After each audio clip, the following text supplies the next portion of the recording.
வணக்கம். இது news first prime time sunrise. அனைவருக்கும் இனிய காலை வணக்கங்கள். நீங்கள் இணைந்து கொள்வது பிரைம் டைம் சன்ரைஸ் காலை நேர பிரதான செய்திகளுடன். இன்று செப்டம்பர் மாதம் 30ஆம் தேதி செவ்வாய்க்கிழமை. மலர்ந்திருக்கும் இந்த நாள் அனைவருக்கும் மகிழ்ச்சி பொங்கும் நாளாக அமைய வேண்டும் என்று நியூஸ் ஃபர்ஸ்டின் சார்பாக நமது வாழ்த்துக்களை தெரிவித்துக் கொள்கின்றோம். காலை நேர பிரதான செய்திகளில் முதலில் தலைப்புச் செய்திகள். ஊவா மாகாண சபையின் முதலமைச்சராக சசிந்திர ராஜபக்ச இன்று பதவி பிரமாணம். சில மாதங்களில் மீன்களுக்கு கட்டுப்பாட்டு விலை. ஈராக் பக்தாத்தின் மேட்டு பகுதியில் நிலை கொண்டிருந்த IS தீவிரவாதிகள் மீது ஈராக் படையினர் தாக்குதல்.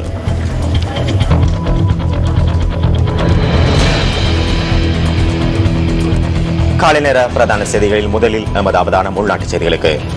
ஊவா மாகாண சபையின் முதலமைச்சராக சசிந்திர ராஜபக்ச இன்று ஜனாதிபதி மஹிந்த ராஜபக்ச முன்னிலையில் பதவி பிரமாணம் செய்து கொள்ள உள்ளார்.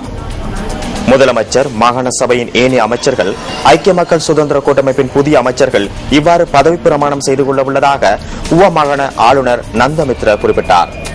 ஜனாதிபதி செயலகத்தில் பதவி பிரமாண நிகழ்வு இடம்பெறவுள்ளது. ஊவா மாகாண சபைக்கு ஏனைய கட்சிகள் சார்பில் தெரிவான உறுப்பினர்கள் எதிர்வரும் சில தினங்களில் பதவி பிரமாணம் செய்து கொள்ள உள்ளதாக மாகாண ஆளுநர் மேலும் தெரிவித்துள்ளார்.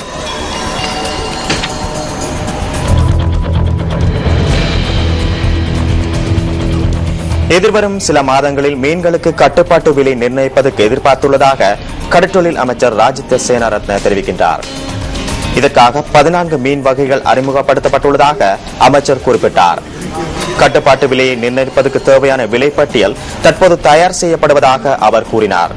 இதற்காக கடற்றொழில் பிரதிநிதிகளுடன் ஏனைய தரப்பினருடன் கலந்துரையாடல்கள் முன்னெடுத்துள்ளதாக அவர் சுட்டிக்காட்டினார். கட்டுப்பாட்டு விலை நிர்ணயிக்கப்படுவதன் மூலம் மீன்களின் விலை குறைவடையும் சந்தர்ப்பங்களில் மீன்பிடி கூட்டுத்தாபனத்தினால் மீனவர்களின் மீன்கள் நிர்ணய விலைக்கு கொள்வனவு செய்யப்படுவதற்கான சாத்தியம் காணப்படுவதாக அமைச்சர் ராஜித்த சேனாரத்ன மேலும் குறிப்பிட்டார்.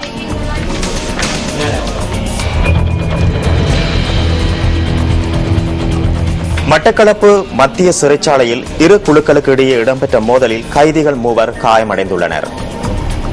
மோதலில் காயமடைந்த 3 கைதிகளும் மட்டக்களப்பு போதனா வைத்தியசாலையில் அனுமதிக்கப்பட்டுள்ளதாக வைத்தியசாலையின் பேச்சாளர் ஒருவர் குறிப்பிட்டார். வைத்தியசாலையில் அனுமதிக்கப்பட்டவர்களின் நிலைமை கவலைக்கிடமாக இல்லை என பேச்சாளர் ஒருவர் தெரிவித்தார். சிறை கைதிகளுக்கு இடையே ஏற்பட்ட வாய் தர்க்கம் நேற்று மாலை மோதலாக மாறியுள்ளதாக தெரிவிக்கப்படுகின்றது. தாக்குதல் தொடர்பிலான விசாரணைகள் ஆரம்பிக்கப்பட்டுள்ளதாகவும் நிலைமை கட்டுப்பாட்டுக்குள் இருப்பதாகவும் போலீஸ் ஊடக பிரிவு தெரிவித்தது.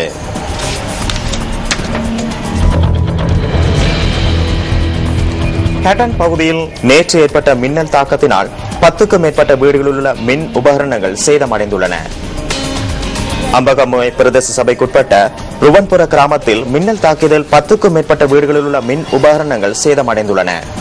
அத்துடன் குறித்த வீட்டில் இருந்த அதிகளவான மின் உபகரணங்களும் சேதமடைந்துள்ளதாக எமது செய்தியாளர் தெரிவித்தார். மின்னல் தாக்கத்தின் ஏற்பட்ட சந்தர்ப்பத்தில் குறித்த வீடுகளில் மக்கள் இருக்கவில்லை எனவும் எமது செய்தியாளர் குறிப்பிட்டார். இந்த மின்னல் தாக்கத்தினால் வீடுகளின் மின் இணைப்புகள் முழுமையாக சேதமடைந்துள்ளன.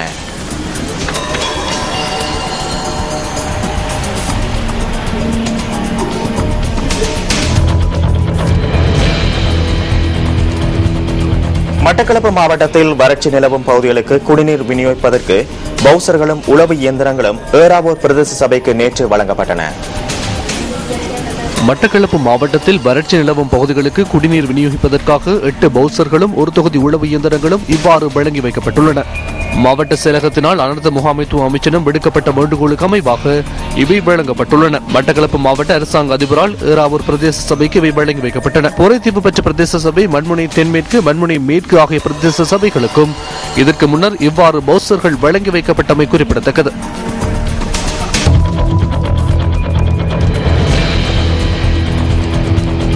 மட்டக்களப்பு மாவட்டத்தில் பெண்கள் மற்றும் சிறுவர்களுக்கான பாதுகாப்பு இல்லம் மற்றும் பகல் நேர சிறுவர் பராமரிப்பு இல்லம் ஆகியவற்றுக்கான அடிக்கல் நாட்டும் நிகழ்வு நேற்று நடைபெற்றது. சிறுவர் அபிவிருத்தி மற்றும் மகளிர் விவகார அமைச்சின் விசேட வேலை திட்டத்தின் கீழ் இவை நிர்மாணிக்கப்பட உள்ளன. இந்நிகழ்வு மட்டக்களப்பு மாவட்ட அரசாங்க அதிபர் PSM சார்ல்ஸ் தலைமையில் நடைபெற்றன. மட்டக்களப்பு மண்முனை வடக்கு பிரதேச செயலாளர் பிரிவின் கல்லியன்காடு பிரதேசத்தில் 10 மில்லியன் ரூபாய் செலவில் சிறுவர் பராமரிப்பு நிலையம் நிர்மாணிக்கப்பட உள்ளது. அத்துடன் கொக்குவில் பிரதேசத்தில் 12.3 மில்லியன் ரூபாய் செலவில் பெண்கள் மற்றும் சிறுவர்களுக்கான பாதுகாப்பு இல்லம் நிர்மாணிக்கப்பட உள்ளது.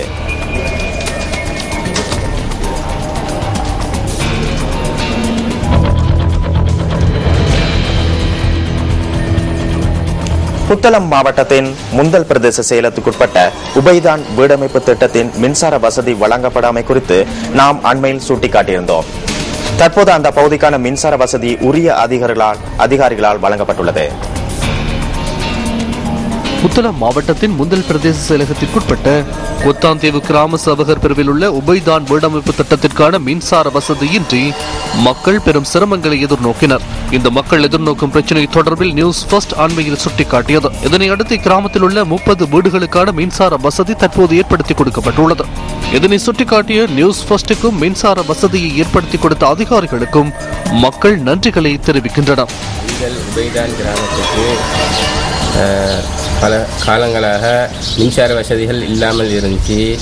அது சக்தி நியூஸ் பிரஸ் மூலமாக கிராமவாசிகளுக்கு இந்த மின்சாரத்தை பெற்று தந்தமைக்கு மேலதிகாரிகளுக்கும் சக்தி நியூஸ் பிரஸ் அவர்களுக்கும் எங்கள் மனமார்ந்த நன்றியை தெரிவித்துக் கொள்கின்றோம். இந்த கிராமத்துக்கு அதாவது மின்சாரம் வழங்கப்பட்டது. இந்த மின்சாரம் வழங்குவதையிட்டு இந்த அதிகாரிகள் உட்பட சக்தி நிறுவனம் பலமுறை இதை எடுத்து காட்டியதை இட்டு நாங்கள் பெரும் மகிழ்ச்சி அடைவதோடு இதை எடுத்து தந்த அனைத்து அதிகாரிகளுக்கும் சக்தி நிறுவனங்களுக்கும் நாங்கள் நன்றியை தெரிவித்துக் கொள்கின்றோம்.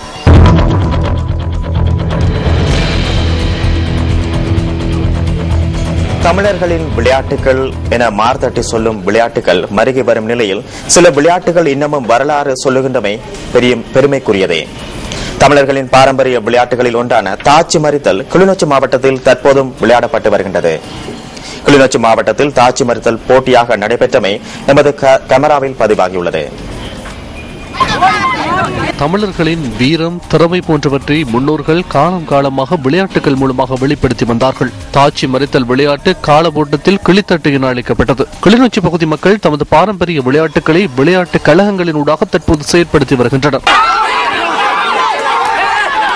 பாரம்பரிய விளையாட்டுகளை போட்டியாகவும் பயிற்சியாகவும் இளைஞர்களிடையே கொண்டு செல்லும் இந்த வகையான விளையாட்டுகள் நமது வரலாற்றை எதிர்கால சந்ததியினருக்கு எடுத்தியமும் என்பதில் ஐயமில்லை. சர்வதேச விளையாட்டுகளுக்கு ஆர்வம் செலுத்தும் அதிகாரிகள் பாரம்பரிய விளையாட்டுகளுக்கு புத்துயிர் அளித்தால் அவை நம் பொக்கிஷங்களாக எதிர்காலத்தில் மிளிரும். முடிவு செய்துள்ளமையும் குறிப்பிடத்தக்கது.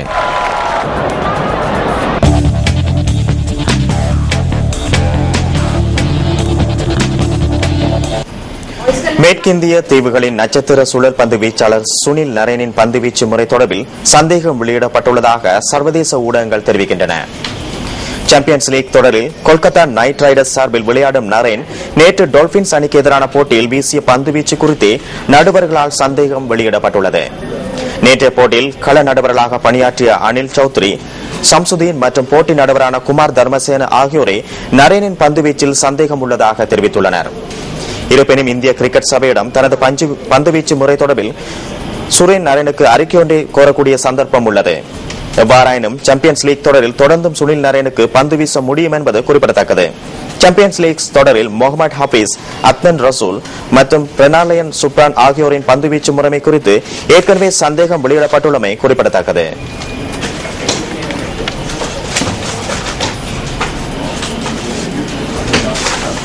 இத்துடன் பிரைம் டைம் சன்ரைஸ் காலை நேர பிரதான செய்தி நிறைவு பெறுகிறது. தொடர்ந்தும் பிரஸ் ரிலீஸ் நிகழ்ச்சியோடு இணைந்திருங்கள். வணக்கம். Hotline 0114-896-896 www.newsfirst.lk. Feedback at newsfirst.lk.